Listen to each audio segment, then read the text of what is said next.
fun. Here with a special project, and when we first talked about playing, I'm not sure that this was the thing you were going to bring, but we were so happy that you brought the Earls of Leicester here tonight. This is special, very special project. Give us a little background on when this came together and how this group in particular gelled. Well, this is the first time I actually thought of doing a band like this. I was probably about 7 years old. Was when I went to see Flatt and Scruggs live, Lester Flatt and Earl Scruggs live when I was about 7 years old. Probably saw them before that. I'm very lucky. To me, it was like seeing the Beatles, you know.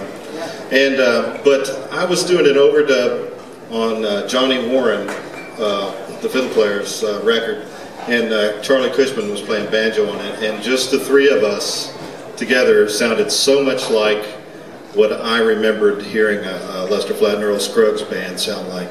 I just went, I got to do this now.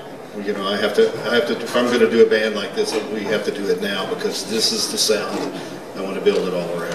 And we got to mention who Johnny Warren is. Johnny Warren is actually the son of Paul Warren, who played the fiddle with Lester Flatt and Earl Scruggs. He was just put in the IBMA Hall of Honor just this past September. Well, speaking of Halls of Honor, I just came back from last weekend seeing the Earl Scruggs Center open up in Shelby, North Carolina. That's great. And so the sounds of Lester and Earl were in the air, and lots of love for both of them, and for Earl especially. And I gather that all of you on the band would have, in one way or another, grown up idolizing Flatt and Scruggs. And it took me a while of getting into bluegrass to realize how dominant that band was in the overall picture. They were, and one of the reasons I want to do this band and why we started this was to bring that back up to the general public, go out and do a bunch of shows like this, and not just become a Flatt and Scruggs tribute band, but to remind them what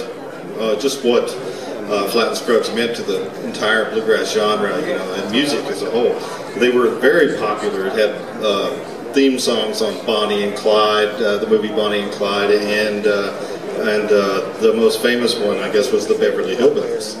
Well, every week you could tune in, you could hear Lester and Earl on the TV. On the theme song, and then they often made appearances on the show. Yeah. And the family, Jed and everybody, were so beyond belief thrilled when they came over in character. I mean, you know, not in character, but as themselves. Oh yeah, they so cool. They came on the TV show in character as themselves, and Jed, you know, and the whole family were big fans of them. Granny could hardly contain herself. Oh yeah. And, yeah, the fancy pot passers came out. Now describe the role that you and the Dobro play in a band that, when it was on TV, centered around lead singer with a guitar and a banjo player. But you're playing the part of. I'm playing the part of Josh Graves, who is the Earl Scruggs of the Dobro, you could say, if you want to really dig deep and become a bluegrass nerd. And we do, right. And we all do, truly at heart. I mean, he when I was 13 years old, I waited around to see him play, and he finally showed up at this campsite where I was at a bluegrass festival. And these people said, hey, there's this kid here that can play the dobro pretty good. And Josh said, oh, is that right? So he got his guitar out and he handed me his guitar to play. So yeah, I wasn't nervous, really, you know. But he played my guitar, I played his guitar, and you know, taught me a valuable lesson also to pass it forward, pay it forward to kids now. I gotta imagine too, you're well known for playing the dobro in a lot of different contexts and playing with Alison Krauss, and generally in a fairly progressive posture of some kind or another relative to bluegrass music, and have made some pretty far out bluegrass music. This lets you scratch an itch that really got it all started for you. It really does. It lets me go right back to where it all started for me, and it's fun. It's as much fun to every one of us in the band. We all feel like we're 6 years old again, and we're getting to do exactly what we want to do and play the music that we love beyond any other kind of music that we've ever played. Let's run through who is in the band. So Johnny Warren's playing fiddle. We got Paul's son. And Charlie Cushman's playing the banjo. Tim O'Brien's playing the mandolin and the part of Curly Seckler, and he gets one solo per show, the same as Curly got.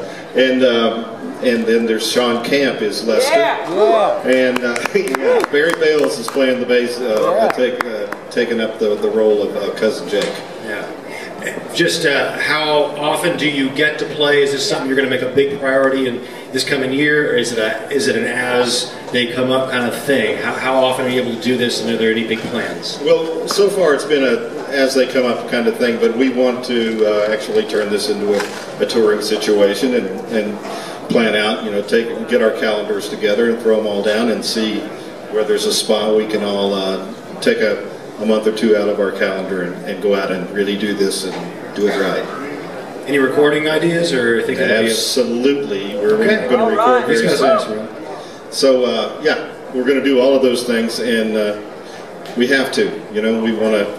We want to really just present this as close to the original form as we can, and not pollute it too much. Fantastic. Well, it's going to be a pleasure. My first time seeing y'all. Jerry Douglas. Hey, Rosa, I'll be back in a little bit. She's looking at me.